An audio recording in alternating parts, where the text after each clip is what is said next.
Hi everyone, I'm Holly D and today we're going to be making bass like this. And like this. And like this.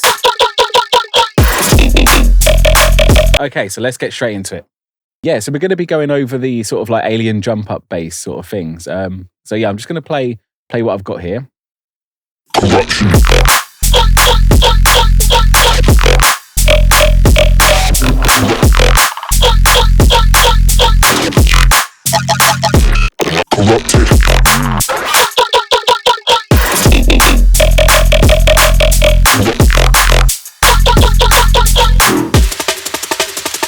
Yeah, we're going to be going over these sort of like alien jump up basses in this video today. And I think we can have a look at the sort of stabs in another video because it'll probably go too long otherwise. So yeah, I'm just going to play them on their own. And then we got the variation.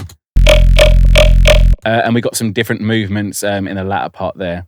So yeah, let's go straight into the sub because basically what this is made up of 3 layers. We got a texture layer, a sub layer, and the mids, which is the main sort of bass, mid bass sound character of this bass line. So yeah, I showed you how I made the sub last time in a couple videos ago. I'm just going to run you through it quickly here, and I'll put the preset again, so if you want to just download it. But it's really easy to make. Just take the random off. You don't need that on. So it's just basically a sine wave. We don't need that. So yeah, it's just a sine wave, and if you just press this here, so you can edit your wavetable. Basically, it's the fundamental bin 1, and then you put bin 2, 3, 4, 5, up to 6 in. Really basic, and just like this. So bin 2 and 3 are quite close together. So what I'll do, and then they get a bit quieter, and it should end up looking like this. What I'm going to do though is just show you in span. There's no effects on it. That is literally the patch. Remember to take the random phase off so it doesn't change phase when it re-triggers. But yeah, what I'll do is just quickly show you the levels that I'm setting it at. So I'm not really pushing it on the mastering. This is where I like to set my sub to start off with. I'll open up span. I'll show you the settings that I'm using. I've got the block size at 4096 here. So yeah, let's just show you where I'm trying to set it to start off with. I can push it a bit further, but it's sitting about -6 on this quite fast mode. And then there's like the other harmonics there, sitting about -18. So yeah, if you want to set it around about them sort of levels, if you look at those settings and you're using span, it's quite a good place to start. But yeah, that's quite basic stuff with the sub. So let's get into the next layer. So I'm using this texture layer to sort of like give a bit more grit to the sub and make it a bit more full. And also it helps blend in the mid bass into the rest of the sound. So yeah, basically it's really, really basic. It's just the initialized preset. It's just this wavetable here, the one that comes when you open up Serum, and nothing else at all on it. That's it. And then I just put an EQ on it. Cut it off at about 1.3K, 96 dB octave slope, and that's it in it. I just like the texture it gives, basically, and I think it layers up nice with a sub. So yeah, that's the foundation, and then we're going to be creating a mid bass that sits on top of this, basically. So yeah, let's get into that. So let's go through this mid bass then. I'm just going to play it with all the post processing on. And yeah, what I'll do now is take this off and show you what it sounds like. It's not going to sound as good, and it's going to be really different. So you can hear the movement's all there, but a lot of the sound is being made from the post processing. And yeah, that is basically from the frequency shifter, and in particular the Melda one. Because I've tried a few other ones, and this is the one that really stood out as giving me the character and the width and everything I wanted from the sound, essentially. So yeah, I'll leave a link to that because I'm pretty sure it's a free plugin on the Melda Total Free bundle or something. Leave a link in the description for that. Really good plugin. So yeah, we'll go through that after. But let's have a look inside Serum, because once I've got all that processing on, some of the decisions inside of Serum are made once that is on, so you can actually get, then it won't just sound like this. Which is, you can't really make any decisions inside Serum when it sounds like that. But yeah, let's start off with the first oscillator as always. I'm going to turn the effects off. And yeah, what we'll do, as always, we'll start with the LFO and oscillator A. Always the place to start. So I'm just going to be getting the shape, essentially. So I've sent LFO 1 to the level. Starts at 0 dB, so it's just going to be giving us some movement. of this oscillator. And what I've done is set LFO1 to turn this BPM mode off. that off, put trigger mode on, and it's on anchor there. It gives you like a free rate. You can choose yourself what rate you have them. And yeah, I've got 3.1 hertz there. With this sort of shape, and I've just sort of delayed it before the center line there. It's quite steep, this curve. Not as steep on that, but still very steep. So I'm just going to show you the matrix. LFO1 goes to the volume from 0 to 73, that mode. So it looks like that. And then it's also being sent to the bend minus part of it. And that's going from 0 to the whole way. So basically what that's going to give us is this. Not a lot. So yeah, let's get some tube distortion on there, 100%. I've also turned the master up to 0 dB. And let's put this compressor on. Just so, I'll show you what it sounds like in stages. Not great. Still not great. But yeah, I'll be putting a filter in between these to get some different sound out of it. But that is also something that would happen when I've got the frequency shifter on. I'd go back into it. But yeah, let me just show you the settings. Thresholds at -8.9, ratios at 4:1, attacks at 84.9, releases at 60.4, and I haven't turned the gain up. Mix is full, 100%, 100%, 100%. That might just be the default compressor settings. I might change the release a little bit and the threshold a little bit. So yeah, we got this. I'm not going to go through this filter just yet. We'll put this formant one on. The cutoff's at 8 hertz, so it's right down the bottom. So is the resonance. Drive's at 20, and the formant's at 0. Let's have a listen. Okay, so yeah, let's go from that as this sort of like bare bones, and then we'll start to listen to this filter, what this filter's doing. So yeah, but we'll put the frequency shifter on first because this is where I got to here.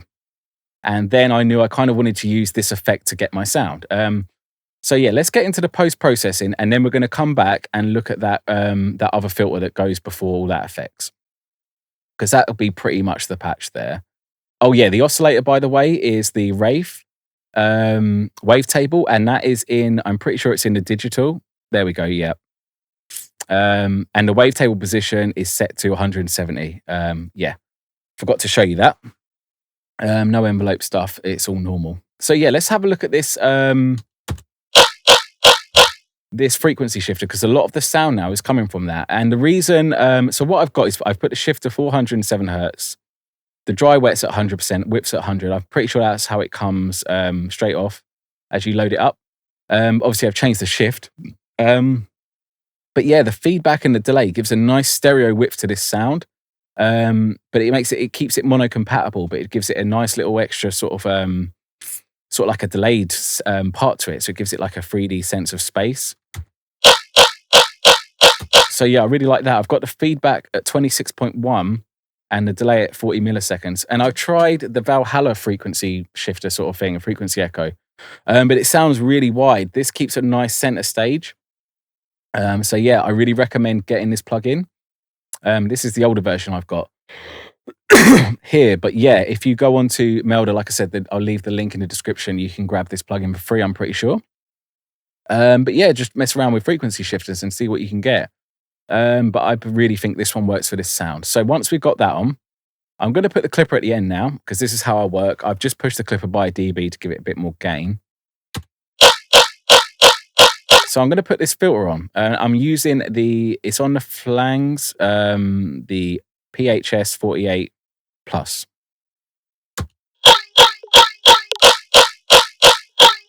So you can hear what it's doing. It's dipping that high end, and it's creating these sort of like these bell curves, resonances basically. And the cutoff's at 2,405.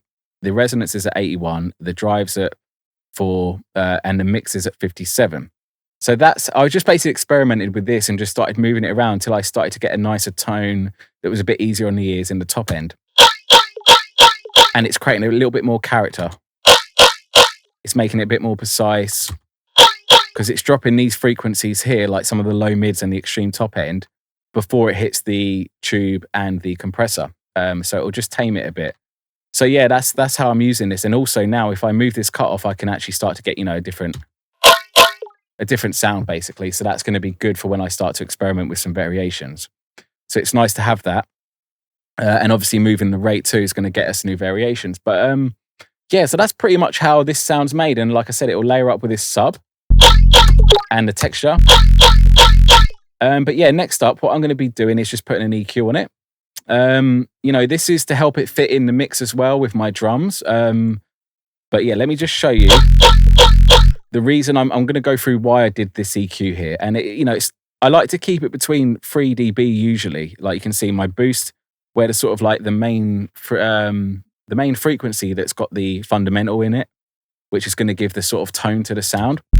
I like to push that up and get that popping out the mix. So there we go. I put like a 3 dB gain bell curve there. And then I'm trying to tame everything underneath it. So I'm focusing it in around this sort of bell curve where the main character of the sound is. And you can see like these frequencies here around about the 1K mark, they're quite loud. So that's why I wanted to drop this down. And sort of like between like 1K and 3K, they can really hurt your ears. So it's really good to like make sure, they're not too piercing in the mix and standing out too much. So I'm always like being extra vigilant of these frequencies. So yeah, something to be aware of.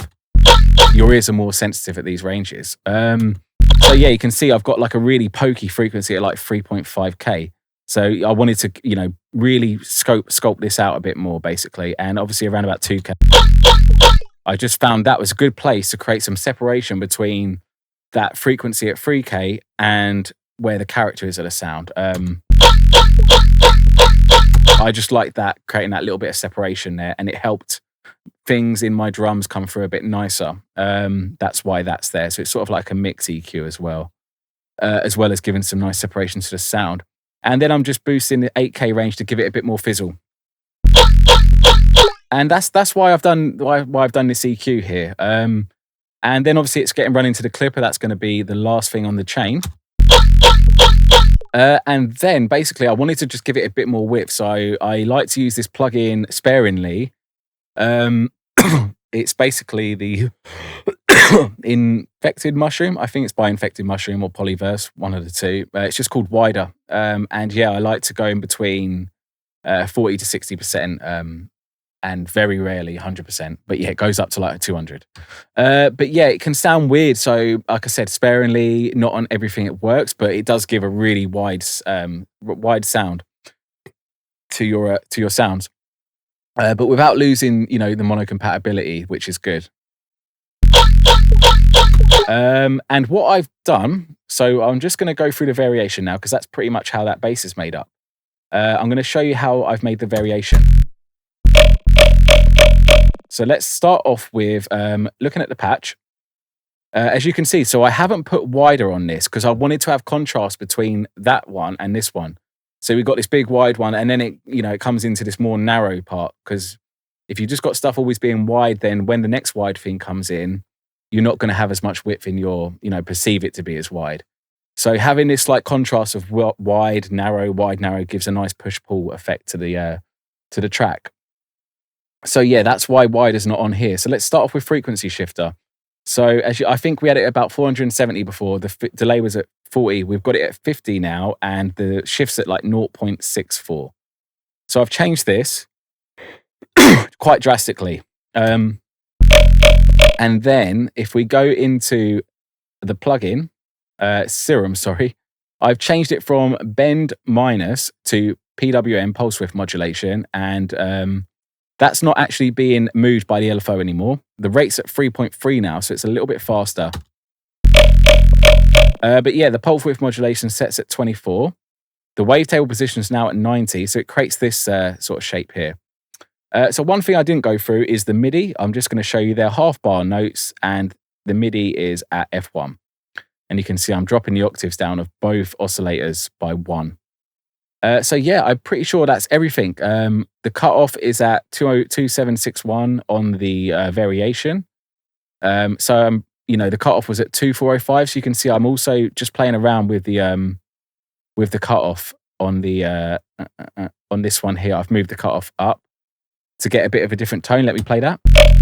So let's just move it about.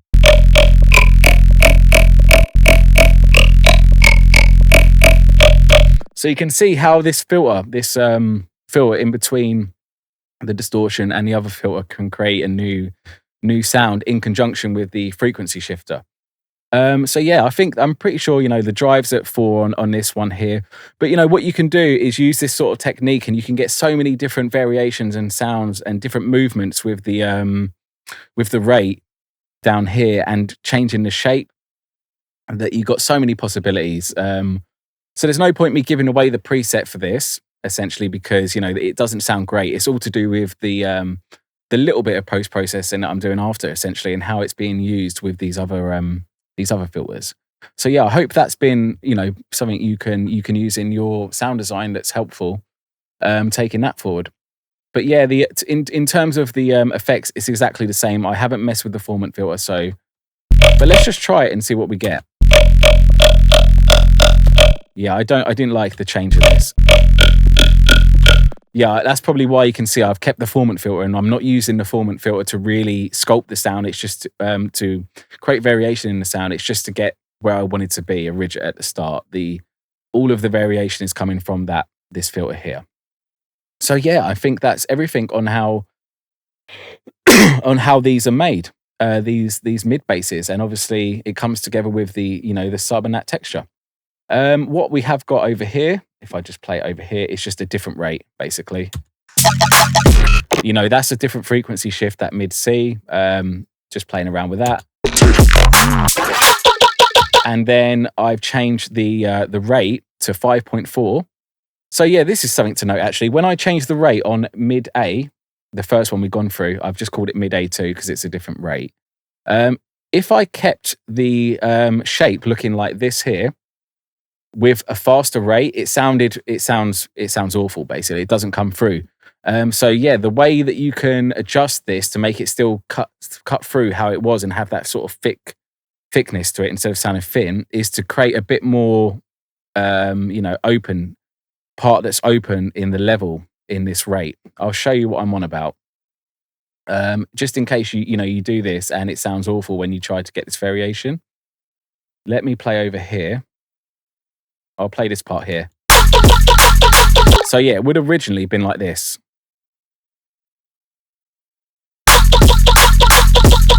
And it sounds a little bit thin like that. So this creates more time where the level is open and not, being dipped. So yeah, that's a way to combat that and keep it sounding a bit more fuller and thicker. And yeah, I think that's everything I want to go over in this. So I've got a reverb effects there for it. And same for this one down here. Mid B2, which is the second one. You can just see what I've done is just shaped it again differently. The LFO different. It's got the rate of 5.4, but I've just shaped it like that instead of like this. And it's just, it's just experimentation until you get to it sounding how you want to sound it, hearing it how you want to sound, basically. So yeah, I think that's everything. In the next video, I'm going to be going over these stabs. So they're pretty cool. And all this sound is made up. The texture, the low mids, the sub, the mid bass, it's all done in that one patch. I think I'll be giving that one away. So that'll be a good one to go over in the next video. But yeah, if you like the video, obviously hit the like button. If you want to see more like this, subscribe. And yeah, if you want to support me, just head over to my Patreon. Loads of exclusive tracks on there, sample packs, production videos. Yeah,